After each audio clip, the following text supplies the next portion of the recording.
Now begin your presentation. Clarenville is the hub of the East Coast of Newfoundland and Labrador. It is a vibrant, expanding community with a strong business presence and comprehensive range of services. As with many communities, Clarenville has endured the collapse of the Newfoundland fishery and has struggled to provide alternate means of employment for its residents. Success has come to Clarenville within recent years. The Hebron Road platform is currently under construction at the Pool Arm Fabrication site, and a nickel smelter is ongoing at Line Harbor, both within 1 hour of Clarenville. With these successes, we have seen challenges. The most notable are those families struggling financially due to a major housing shortage, increase in mortgage and rental costs, as well as an increase in the overall cost of living. Give a man a fish, he will eat for a day. Teach a man to fish, he will live for a lifetime. Ancient as it may be, this philosophy is as true today as ever. SIFE Clarenville's mission to make a social, economic, and environmental difference within our community is in line with this philosophy and is what guides us in our work. Good morning, we are SIFE Clarenville. My name is Nathan Bay. As a first-year SIFE student, I have seized the opportunity to work with over 50 students, helping them develop and understand the financial skills needed to strive in our economy. My name is Cheryl Payne. Last year, I worked with post-secondary students to teach them the importance of affordable healthy living. This year, as project leader at Let's Can Hunger, I have worked with 10 groups to increase hunger awareness in our community. This has impacted over 4,000 people and helped raise over 10,000 pounds of food. I'm Beaton Windsor. Last year, I exposed businesses to the realm of social media. This year, I worked with 10 businesses to provide them with the essential skills such that they can lay a foundation to successfully compete in the social media world by themselves. My name is Corbin Green. As project leader for financial education, I have worked with over 95 skilled trade students to teach them the importance of employment preparation, thereby readying them for prospective job opportunities in the future. My name is Sherry Smith. As president of SIFE Clarenville, I have had the opportunity to work with our entire team, and I have been actively involved in all of our projects this year. This year, SIFE Clarenville's projects fall under 4 main categories: environmental awareness, Let's Can Hunger, entrepreneurship, and financial education. This morning, we will speak on 3 of those areas. Our first project is Let's Can Hunger. Outcomes from last year's projects indicated that residents were both uninformed and uninvolved in our local movement. This, mixed with our newfound knowledge that 5 of Newfoundland's most poverty-stricken communities are all served as a Clarenville Ministerial Food Bank, encouraged us to reach out to our community and not only increase hunger awareness, but increase donations to our food bank. My first trip to the food bank had a huge effect on my leadership for this project. I saw what a family in need really experienced. First, our food bank is only open once a month, and once a family is inside, they are told what items they can choose from. This could be a can of soup or a can of spaghetti, each with which is expected to feed a family of 4. This year, we executed 10 projects under Let's Can Hunger. The focus of these projects was to help increase awareness of hunger in our area, to help those in need of urgent hunger relief, and to put hunger on display. Our first initiative was during college orientation. 600 information pamphlets, which SIFE had developed, were placed into orientation kits at 3 of our campuses. These information pamphlets provided students with the knowledge and power needed to purchase healthy foods and exercise while on a budget. Second, we executed 4 food drives. During each of these food drives, we provided our supporters with information about our local food bank, items needed, and how they can make a difference. Throughout these events, we quickly became aware that many do not know that Clarenville has a food bank, and many were very shocked to know that over 420 families are using our local food bank. Finally, in partnership with Business Administration Program, we have begun the initial work needed to help build Clarenville's first ever community garden. Local seniors will get a one-on-one session with a SIFE student to learn how to maintain the garden. These seniors will then be able to keep a portion of what is grown, and the rest will be given to our local food bank. To break the cycle of poverty, we determined that it was crucial to start at a young age. This encouraged us to form a sustainable partnership with our local Spark and Brownie units. We work with the Sparks to help them earn the World Around the Keeper badge. This badge focuses on making a difference within the community. We work with the girls to teach them about hunger. We help them understand that not all families have enough to eat, which is why it's important to donate to the food bank.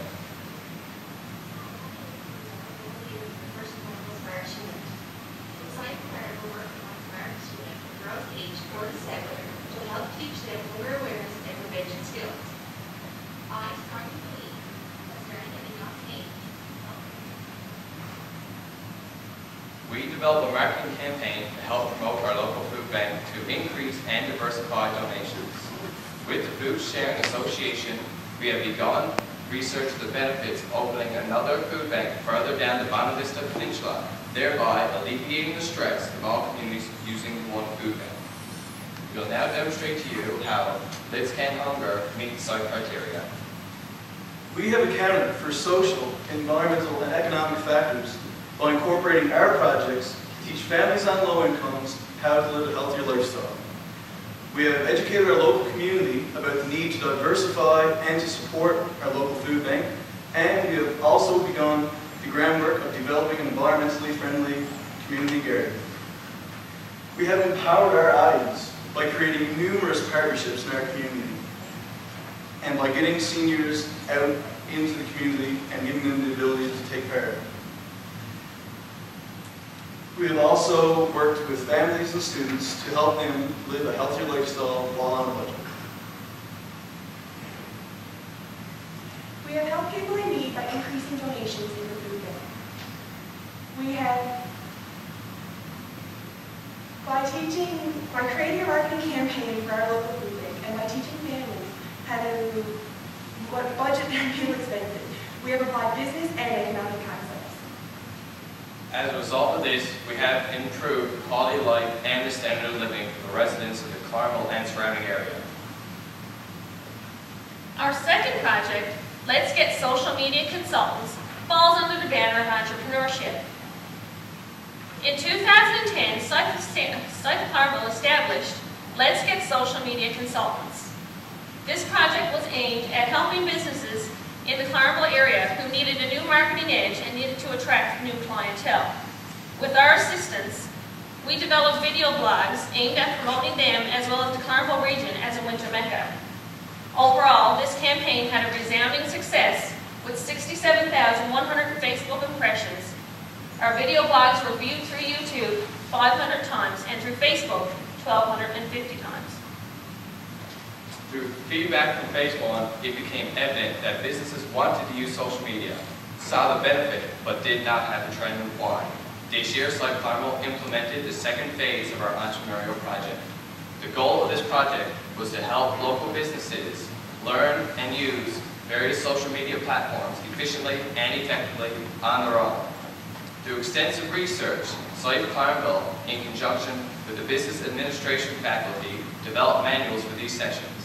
In these manuals, they contain an overview of the session, sample case studies, and a how-to guide for each social media platform.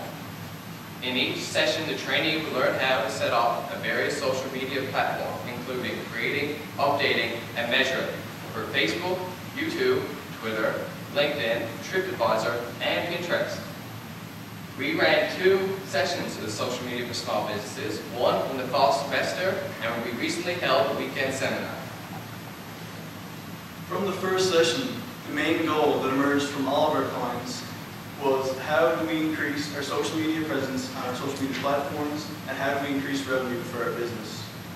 Carol Smith, manager of White Hills, Newfoundland's primary East Coast ski resort, attended our sessions. She recognized her need to increase her skills in operating social media platforms. In our final sessions, we taught our trainees how to bring it all together and make it easily manageable through the use of the social media dashboard Hootsuite. Using Hootsuite's unique dashboard, teams can collectively schedule updates and events timely and efficiently.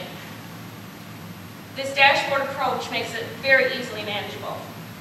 After our sessions were over, we followed up weekly to see if businesses were continuing to use our social media strategies, and we provide additional assistance when needed. With the aid of our awesome faculty, we were able to make a significant impact on our business trainees and their marketing endeavors.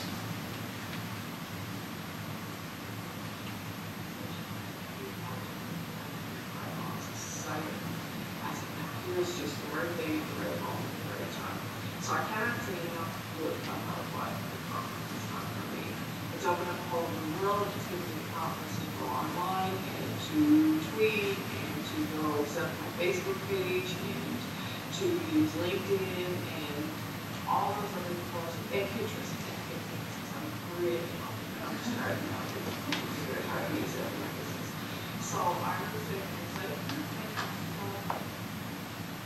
Through feedback from those participants and positive word of mouth, interest has grown significantly in our community and surrounding area.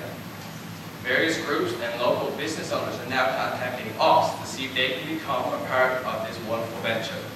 For example, we recently held a weekend seminar with industry trade and rural development with 6 businesses in the tourism industry. They were very pleased with the results of our sessions and would like to hold another session with us in our fall semester. Social media for small business has garnered the attention of the College of the North Atlantic. It has laid the foundation for research into implementing the Social Media for Small Business program into the college curriculum. We will now demonstrate to you how listed social media consultants meet such criteria. We have given our participants an understanding of using social media, and we have provided them with confidence such that they can do this on their own. We've increased their confidence, and this has given an increase in traffic to the social media sites, and it's also seen an increase in revenues for the business and a significant enlargement of their customer base. Social media is environmentally friendly by reducing the amount of disposable materials used in traditional advertising campaigns. Companies who have a strong social media presence can encourage their clientele to promote them via their social networking accounts. This is far better on the bottom line and the environment. We have empowered our audience through teaching them how to successfully market themselves through the use of the social media world. We have created sustainable partnerships with them so they may reference back to us if help is needed. We have applied economic and business concepts through our participants through online marketing, profit margin, and cost reduction strategies. Thereby, we have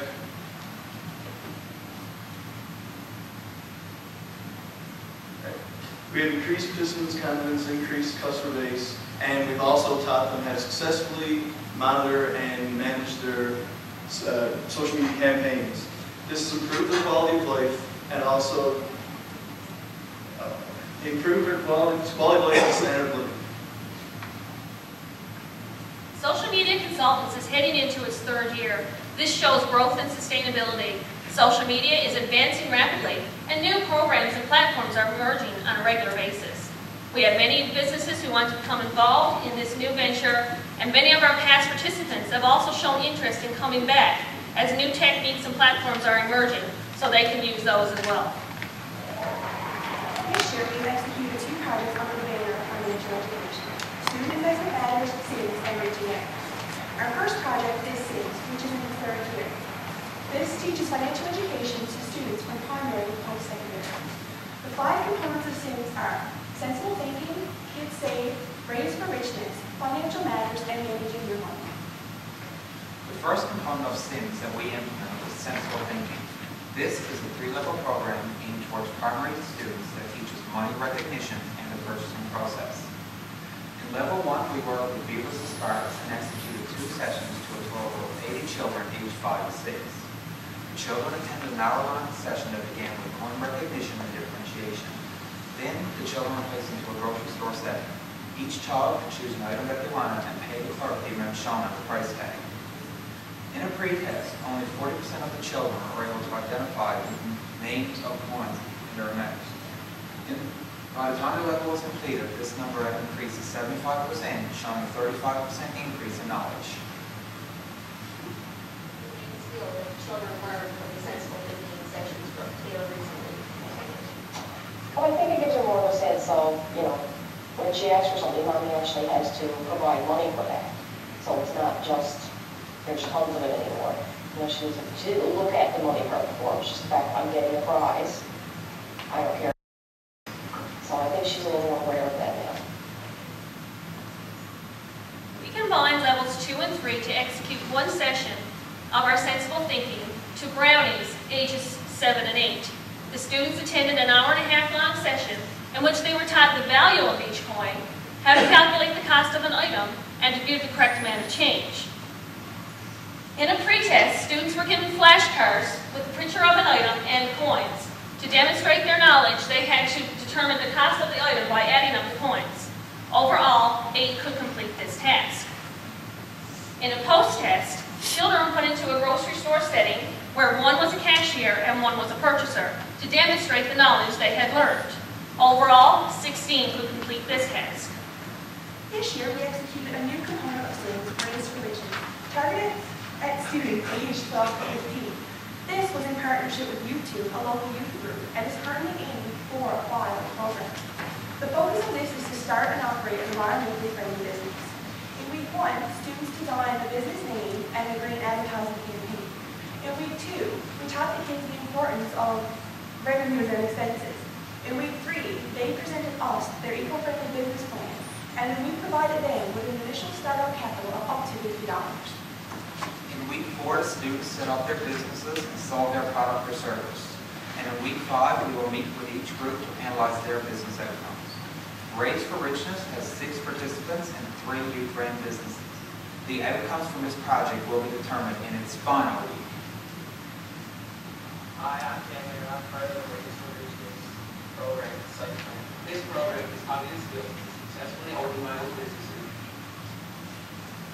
This year, SIFE Clarenville was contacted by Ability Employment Corporation, a government-funded agency that helps young disadvantaged adults better their futures.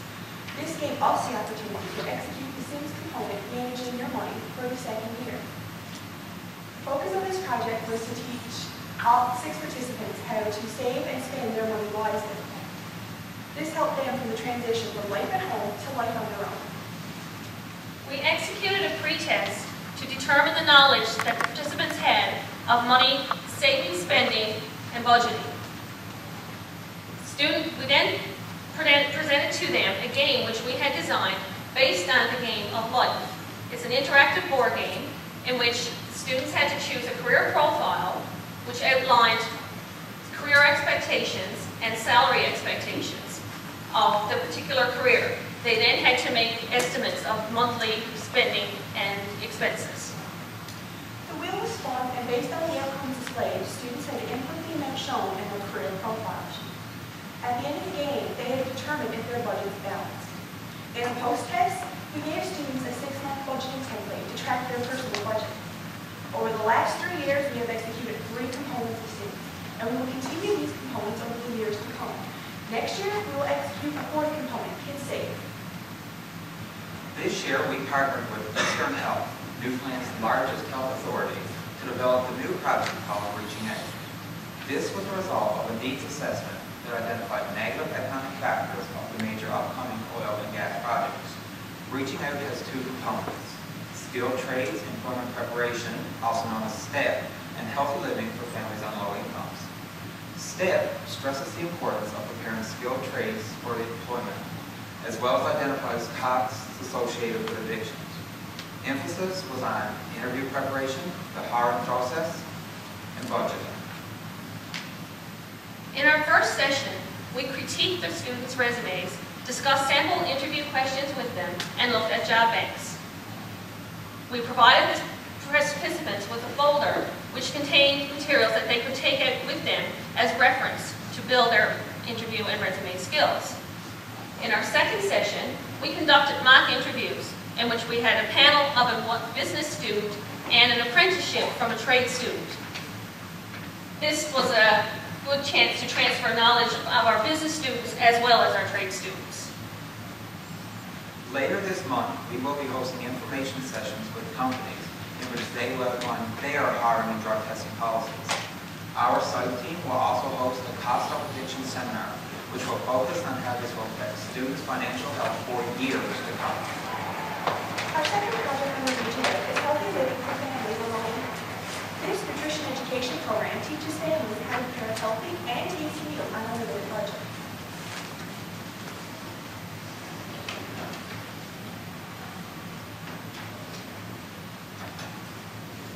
The Spending Plan will help participants see whether their income and expenses are in balance.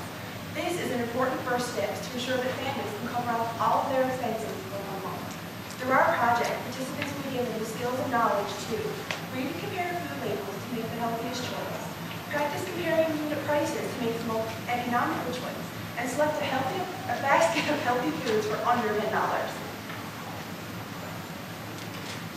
We will now demonstrate how our educational programs have met with SIFE criteria. We have applied economic concepts through teaching our participants valuable money and business concepts. We have empowered our audience by partnering with Eastern Health to develop the stepping stones for employment for our students, and by teaching families on low incomes to live healthy. Our financial education programs have given us the opportunity to apply business and economic concepts to help our participants achieve financial independence. By teaching marketing and accounting skills to the participants of our Raise for Richness project, we can ensure that they can successfully start up their own businesses in the future. We have improved the quality of life and standard of living of our participants because we taught them valuable life skills. We are increasing the chance of financial independence of 95 trade students, and we are working closely with Eastern Health to help families manage their monthly expenses better and make wise financial decisions. We are very proud of the community work our team has done this year. This is in line with our mission and our philosophy, teach a man to fish. Who are we? We are a team of 21 members. We have the support of our Business Advisory Board and our business faculty. We have executed 33 projects and events. We are sustaining 29 partnerships with groups in our community. We have volunteered over 2,100 hours. We have a strategy to ensure long-term sustainability of our team and our projects. We are a small team achieving huge results in our community and our region. We are SIFE Clarenville.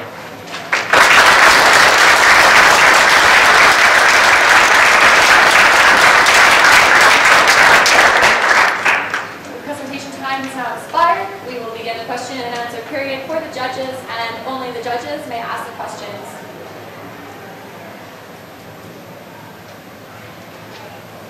Sure, just a quick question for you. Under entrepreneurship, you talked about a follow-up that you're going with those people participating in the social media. What does that follow-up look like, and how are you handling that? And you also mentioned about one of the benefits around increased revenue. Give an example of where one of your participants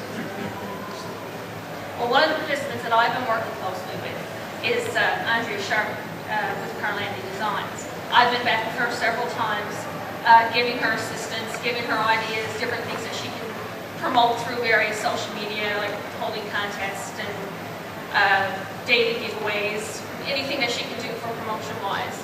And in terms of increasing revenues, another of our participants will be a prime example of that. That will be Boyd Hills. Their Facebook and social media platforms this year were skyrocketed. I think they tripled their hits on their Facebook. And she is still, their season has just shut down.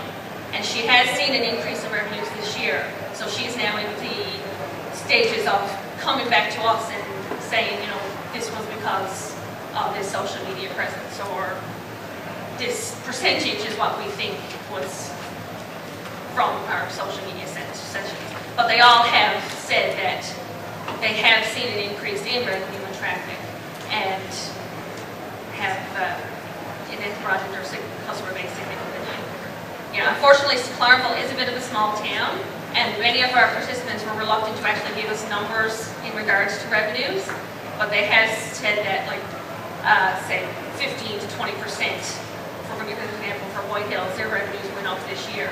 So now they have to evaluate and come back to us, and in that we will determine what the percent was actually from social media.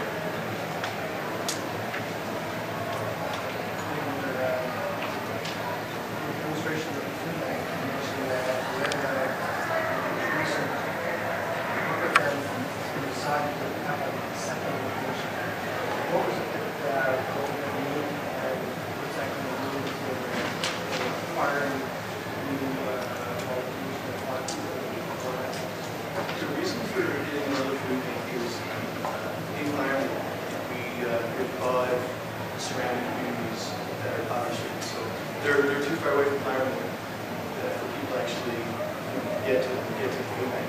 So the food bank that we have in Clarenville is for Clarenville and surrounding area, but these communities are way further down, so we need to get down there and make them. But we're proud to see that we have a lot of volunteers to do that. In terms of starting up, we look at the concept that our Clarenville food bank serves like a wide selection of communities, and a lot of these communities are struggling. In terms of opening up another food bank, these communities are spaced apart. They're not cluttered together, and that has a challenge that if people are struggling to afford their groceries, a vehicle and transportation may not always be an option. So for us to, we're looking at what we do with Clarenville food bank to open up another one again further along this region that will help alleviate the number of communities that are coming to Clarenville for the food bank. We've been working with the Food Sharing Association, and they have no problem sending out a sharing food checks and get started off. In terms of volunteers, we're looking at our site team. We're looking at local churches, local families, different organizations that would be interested in working with us to start this up in their farm. We're just working on the initial grant that we're looking at to make sure we move there and people are able to have this opportunities. The Ministerial Association in Clarenville is really,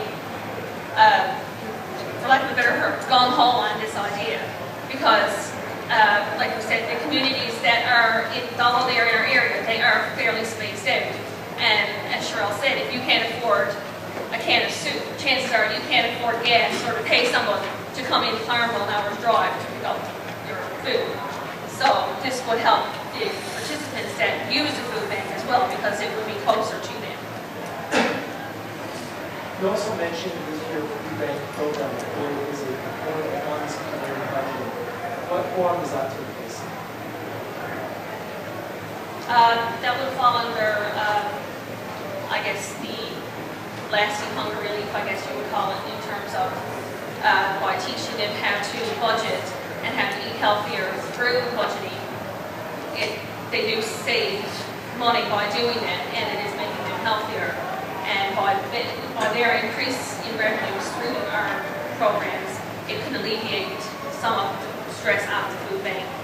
Eventually, once people get these concepts and start using them, well then the stress of the food bank will decrease. So just to clarify the question, would the participants at the food bank, do they have a course? How do they learn their budgeting skills?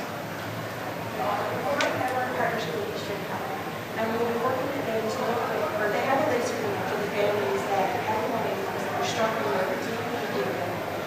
So we'll be working with them, and we'll be doing optimization ourselves, and we'll go through different corners, I guess you could say, they can cut, different ways that they can save money. And then we'll focus on the fact that if they're going through that, it's not the healthiest options for them to choose from. So we're going to look at taking the budget that they do have and show them the actual total budget and break it down to what they can spend in what areas in terms of meeting their lifestyle. So this would be done through seminars that we would conduct through the individual and that. It's similar to efficiency with the social media session. You shape fashion language or something.